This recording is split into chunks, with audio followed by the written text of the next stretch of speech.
मैं भारत हूँ। हर किसी के मन में कभी ना कभी ये प्रश्न जरूर उठा होगा कि क्या सृष्टि पर शुरू से ही इतना दुख है। कुछ लोग तो परमात्मा से ही शिकायत करते हैं कि ऐसे दुख की सृष्टि रची ही क्यों। इस दुख से छूटने के लिए कितने ही महापुरुषों ने कितनी तपस्या की कि कैसे भी करके मोक्ष मिल जाए, मुक्ति मिल जाए, लेकिन कभी भी किसी को सदा काल के लिए मोक्ष नहीं मिल सकता। और ये भी सत्य है कि इस सृष्टि पर सदा से ही ऐसा दुख नहीं था। एक ऐसा भी समय था जब इस धरती पर 100% सुख था। आज इस वीडियो में हम मनुष्य के 84 जन्मों की ये दुख और सुख की पूरी कहानी विस्तार से समझेंगे, इसलिए लास्ट तक वीडियो जरूर देखें। ओम शांति।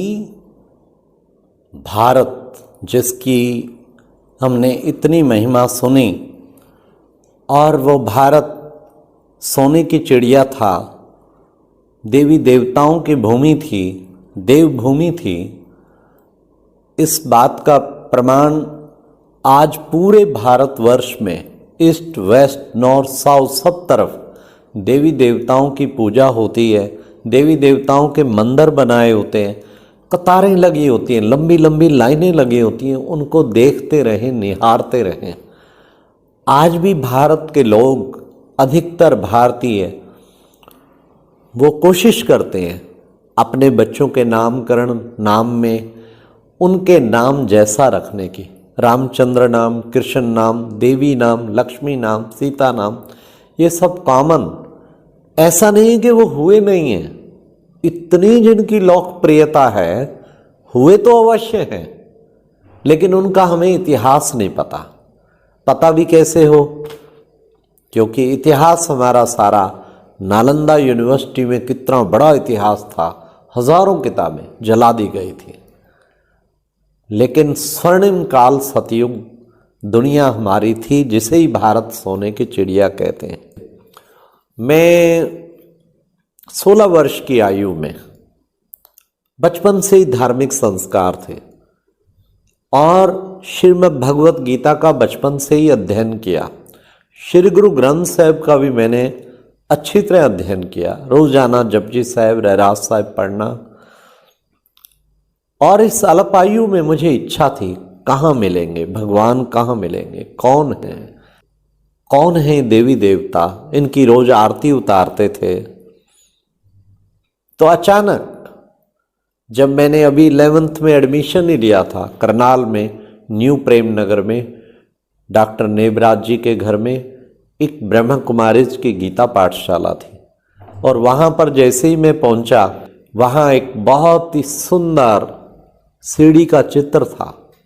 उस पर जब समझाया, सुनते सुनते सुनते इतना प्रभावित हुआ मैं, क्योंकि जब सुना कि कैसे हम सतयुग में देवी देवता थे, किस तरह वो सुंदर दुनिया थी, और कैसे नीचे नीचे आते आते अब लास्ट कलयुग के एंड में आए, और फिर दोबारा उस सतयुगी दुनिया में देवी देवता बनने जा रहे हैं। अरे हमने तो सोचा था डॉक्टर बन जाएंगे, इंजीनियर बन जाएंगे, ये थोड़ी पता था कि भाई सतयुगी देवी देवताओं की दुनिया में, उस श्री कृष्णपुरी में हम भी प्रवेश कर सकते हैं।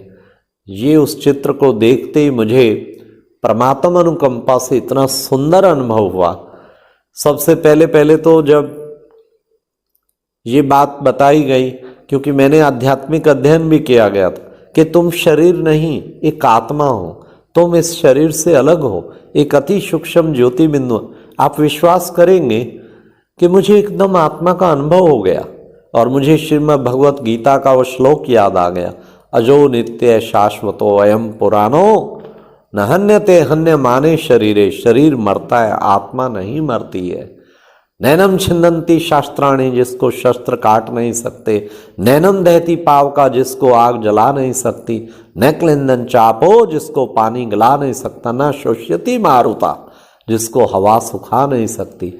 तो ये आत्मा की बात तो सुनी थी, लेकिन मुझे अनुभव नहीं हुआ था। उस दिन मुझे इतना सुंदर अनुभव हुआ कि मैं देह से अलग बिल्कुल अनुभव करने लगा कि मैं एक आत्मा हूँ, मस्तक के बीच में विराजमान हूँ। मुझे समझ आई क्यों हम तिलक लगाते हैं, क्यों टीका लगाते हैं। टीका माना टिक जा। ऐसी सुंदर अनुभूति हुई, मुझे समझ आ गया इस शरीर मेरे से अलग है और मैं चैतन्य सत्ता मन बुद्धि संस्कार में अलग हूँ। इतना सुंदर रियलाइजेशन हुआ, आत्म अनुभूति। वो किसी आत्म साक्षात्कार से कम नहीं था।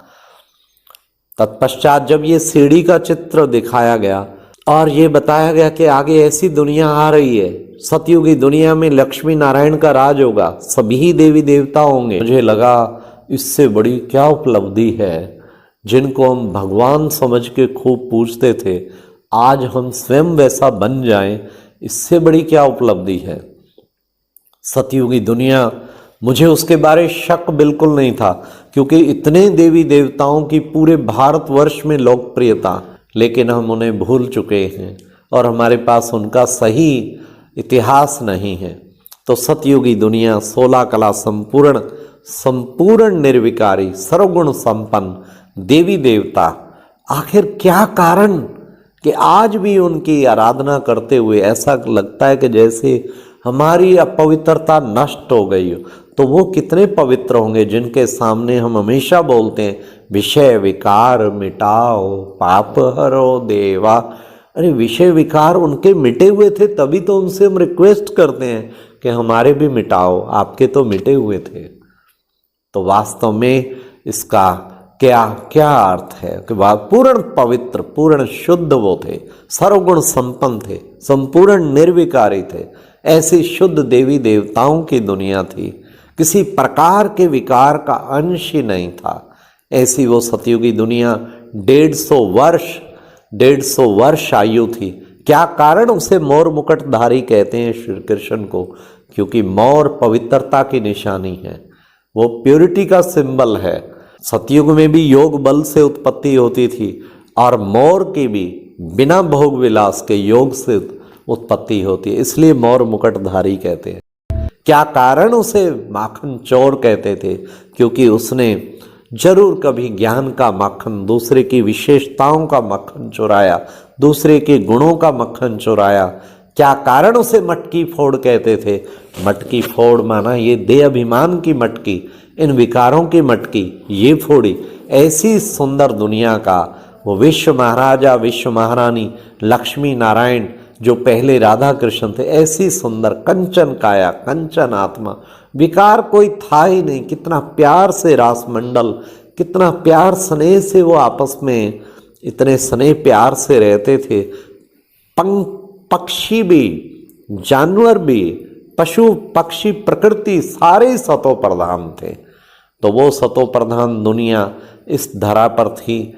धीरे धीरे जो था लक्ष्मी नारायण का राज्य, सूर्यवंशी दुनिया थी।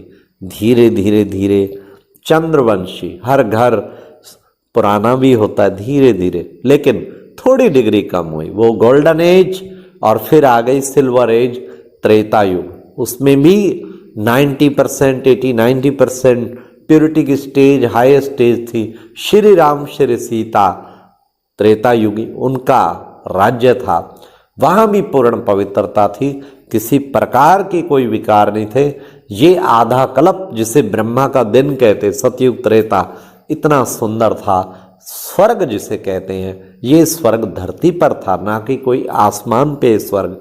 प्रैक्टिकल में स्वर्ग धरती पे था। और ये केवल भारत, अखंड भारत, विशाल भारत। क्या कारण भारत को सबसे प्राचीन कहते हैं? ये केवल भारत में ही था। इसलिए हम भारतवासी है, ये भी एक बहुत नशा होना चाहिए, क्योंकि भारत सबसे प्राचीन और गौरवशाली था। और ये प्रूफ है, द्वापर से फिर और भिन्न भिन्न धर्मों का शुरू हुआ। इस्लाम धर्म आया या क्रिश्चियन आए या फिर और बौद्ध धर्म आया, ये सब जितने भी आगे आते गए, लेकिन आदि सनातन देवी देवता धर्म सतयुग त्रेता में, द्वापर से फिर इसमें शाखाएं और निकलती गई। लेकिन सभी का तना जो है वो तो आदि सनातन देवी देवता धर्म है। और ये कारण है, आप देखेंगे भारत सबसे प्राचीन और सोने की चिड़िया थी, इतनी अपार संपत्ति थी इसमें। आप एक बात विचार कीजिए, अंग्रेज आए, सबकी नजर थी भारत के पास अपार संपत्ति है, अगर धनवान बनना है तो भारत से ही बना जा सकता है। तो ये भारत से ही अपार संपत्ति सारी ले लेके लूट लूट के गए। लेकिन इसका कारण हमें ये खून जो उबलता है कि अरे मुसलमानों ने, अरे देखो इन्होंने, ये देखो इन्होंने। भगवान कहते दोषी कौन? तुम खुद। सतयुग त्रेता में हम पवित्र थे, द्वापर से हम विकारों में गिरे और विकारों में गिरे दुखी होते गए। और इतिहास साक्षी है, हिंदू राजा जो जो भोग विलासिता में जाते गए और वो अपने भोग विलास में पड़े रहे, लोगों ने आके आक्रमण कर करके लूट लूट के ले गए और आपस में ईर्ष्या द्वेष और फूट डालो और राज करो। जब आपस में ही स्नेह प्यार खत्म हो गया, विकार आते गए, एक दूसरे को गिराने की भावना रही, उससे सब कुछ धीरे धीरे लुटता गया। वही भारत जो सिरताज था सारे विश्व का, वही भारत मोहताज बन गया। आज उसको बाकी देशों से भी बेगिंग करनी पड़ती है, कर्जा लेना पड़ता है। लेकिन देर है अंधेर नहीं, अब वो एंड टाइम आ चुका है। अब फिर भारत सिरताज बनने का टाइम आ गया, फिर से सिरताज, फिर से वो सतयुगी दुनिया। ये कलयुग के एंड में परमात्मा शिव कहते हैं कि बच्चे तुमने खूब भक्ति की, खूब ढूंढा उस परमात्मा, जिस परमपिता परमात्मा ने ऐसा बनाया था, लेकिन तुम्हें नहीं मिला जगह जगह, आखिर मैंने ही तुम्हें ढूंढ निकाला। तो परमपिता शिव परमात्मा, जिसकी शिवालय का मंदिर हर जगह, उत्तर दक्षिण पूर्व पश्चिम, हमारे 12 शिवलिंग, सोमनाथ, बद्रीनाथ, कहीं भी चले जाओ और आगे रामेश्वरम में जाओ, इधर विश्वनाथ में जाओ, महाकालेश्वर उज्जैन में जाओ, सभी तरफ केदारनाथ में जाओ, चाहे अमरनाथ में जाओ, चाहे कहीं जाओ, आप देखेंगे ये एक शिवलिंग का प्रतिमा हर जगह मिलती है। क्या किया उसने जो सारे विश्व में इतना उसको याद किया जाता है? आज भी हजारों लाखों की तादाद में भगत उनके दर्शन करने के लिए शिवलिंग की प्रतिमा। अरे भाई वो क्या है? ना हाथ पैर नाक मुंह कान, वो निराकार ज्योति स्वरूप है, तभी उसे कई जगह तो ज्योतिर्लिंगम कहा है। हाँ, हीरे की तरह प्रकाश में कई जगह दिखाया है। तो वास्तव में परमपिता शिव परमात्मा निराकार ज्योति स्वरूप, ज्योति बिंदु, वो परमपिता शिव परमात्मा जब कलयुग के अंत में अवतरित होते हैं, तभी तो कहा है यदा यदा ही धर्मस्य ग्लानिर्भवति भारता अभ्युत्थानम अधर्मस्य तदात्मानं सृजाम्यहम्। जब जब धर्म की गलानी होती है, धर्म का बोलबाला होता है, तब तब मैं धरती पर आता हूँ और आके मैं फिर से वो ऐसी सुंदर दुनिया का सर्जन करता हूँ। तो वो टाइम आ चुका है। वो स्वयं परम पिता परमात्मा शिव पिता श्री ब्रह्मा के तन के द्वारा आके ईश्वरीय ज्ञान दे रहे हैं। 37 में परम पिता शिव परमात्मा पिता श्री ब्रह्मा में प्रविष्ट किया और उनको साक्षात्कार कराया कि अब जल्द भविष्य में ये कलयुगी दुनिया परिवर्तन होनी है और आगे सतयुगी दुनिया, देवी देवताओं की दुनिया आनी है। इसलिए एक तरफ इस पुराने का अंत और आगे नई दुनिया, स्वर्णिम सतयुगी दुनिया, भारत के लिए खुशखबरी सुनाई। आगे नई दुनिया आ रही है, स्वर्णिम काल आ रहा है। जो बच्चे मुझसे योग लगाएंगे, पवित्र बनेंगे, दैवी गुण धारण करेंगे, वो सतयुगी दुनिया में देवी देवता पद प्राप्त करेंगे। और माउंट आबू ईश्वरीय विश्वविद्यालय बना, जो स्वयं ईश्वर परमपिता शिव परमात्मा ज्योति बिंदु ने स्थापन किया और वहाँ पिता श्री ब्रह्मा में रोजाना प्रवेश करके शिव भगवान ईश्वरीय ज्ञान सुनाते रहे और वही ईश्वरीय ज्ञान चारों ओर धीरे धीरे धीरे धीरे भारत, वही भारत की प्राचीन सभ्यता पुनः स्थापन हो रही है। और वो धीरे धीरे आज भारत के अतिरिक्त 140 देशों में, वो न केवल यूरोप के देश, यूरोप 5 ही कंट्री, सारे कॉन्टिनेंट्स में सभी धर्म के लोग उसमें, हिंदू मुस्लिम सिख ईसाई सभी जुड़ गए हैं। उस परमपिता परमात्मा शिव से योग लगा रहे हैं, उनका हक बनता है। और यही आत्माएं जो अब योग लगाएंगी परमपिता शिव परमात्मा से, वो आगे सतयुगी दुनिया में जाने के लायक बनेंगी। उनको पासपोर्ट मिलेगा सतयुगी दुनिया में देवी देवता बनने का। इसलिए अब नहीं तो कभी नहीं हम ये प्रयास करें रोजाना परमपिता शिव परमात्मा की ईश्वरीय महावाक्य सुने। भगवान शिव कहते हैं मेरी आज्ञा पर चलो। उनकी 4-5 मुख्य आज्ञाएं हैं। सबसे पहली आज्ञा है कि निज को आत्मा समझ के ज्योति बिंदु मस्तक के बीच में मुझ ज्योति बिंदु शिव परमात्मा से योग लगाओ, कनेक्शन जोड़ो, मुझे दिल से याद करो, तो तुम्हारे जन्म जन्मांतर के पाप कट जाएंगे और तुम आत्मा सतयुग में जाने के लायक बन जाएंगे। दूसरा कहते हैं मन वचन कर्म से पवित्र बनो, सब विकारों को छोड़ के पवित्र बनो। तीसरी मुख्य शिक्षा शिव परमात्मा ज्योति बिंदु की है कि बच्चे ईश्वरीय महावाक्य रोज सुनो, जिसे हम प्यार से मुरली भी कहते हैं, जो स्वयं शिव भगवान ने पिता श्री ब्रह्मा के तन में उचारे। तो आज की मुरली या ज्ञान की मुरली वो अवश्य सुनो, उससे तुम्हें रोजाना डायरेक्ट शिव से तुम्हारा कनेक्शन रहेगा। और चौथा, दैवी गुणों को, सतयुग में जाना है तो दैवी गुणों को धारण करो, एक एक दिव्य गुणों को जीवन में लाओ। इन सब बातों का ध्यान रखेंगे तो उससे आप सतयुगी दुनिया में जाने के लायक बन जाएंगे। इसलिए अंत में इतना कहूँगा कि आप सब किसी तरीके, एक तो ऑनलाइन भी कोर्स है उसको भी कर सकते हैं, 7 डे मेडिटेशन कोर्स, और साथ साथ आप कोई निकट प्रजापिता ब्रह्मा कुमारी ईश्वरीय विश्वविद्यालय जो शिव पिता ने ब्रह्मा के द्वारा स्थापन किया, किसी भी स्थान पर जाके वहाँ दीदियों से 7 डे कोर्स का टाइम ले सकते हैं। और वो 7 डे कोर्स आपको आधा पौना घंटा रोज देना होगा। उससे इतना फायदा होगा कि डायरेक्ट कनेक्शन जुड़ जाएगा। आज हमें 77 में हम ईश्वरीय ज्ञान में आए थे, आज 44 ईयर हो गए। हर दिन इतना आनंदित, इतना खुशनुमा, इतना वंडरफुल शक्तियों का अनुभव, खुशी का अनुभव, जीवन पूरा ही सफल हो गया है। तो मैं आप सबसे भी निवेदन करूंगा इसका पूरा पूरा आप सब लाभ उठाएं तो बहुत ही अच्छा होगा। परमपिता शिव परमात्मा ने शक्ति सेना को निमित्त बनाया। ये शक्ति सेना जो आज सारे सेंटर्स, 12,000 से अधिक सेंटर, वहाँ निमित्त इंचार्ज बहनें हैं। ऐसा नहीं है कि बीके ब्रदर्स नहीं हैं, ब्रदर्स भी हैं, सिस्टर्स भी हैं, दोनों हैं, लेकिन निमित्त इंचार्ज उनको, अर्थात यत्र नार्य पूज्यन्ते रमन्ते तत्र देवता।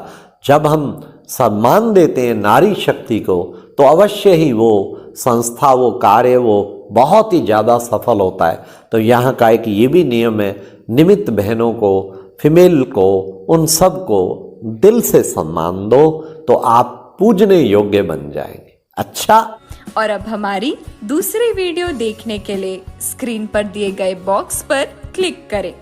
अगर स्क्रीन पर कोई बॉक्स ना मिले तो आप हमें इस व्हाट्सएप नंबर पर भी संपर्क कर सकते हैं। अगर आप इस ज्ञान से जुड़ी और भी बातें जानना चाहते हैं तो चैनल को सब्सक्राइब जरूर कर लें।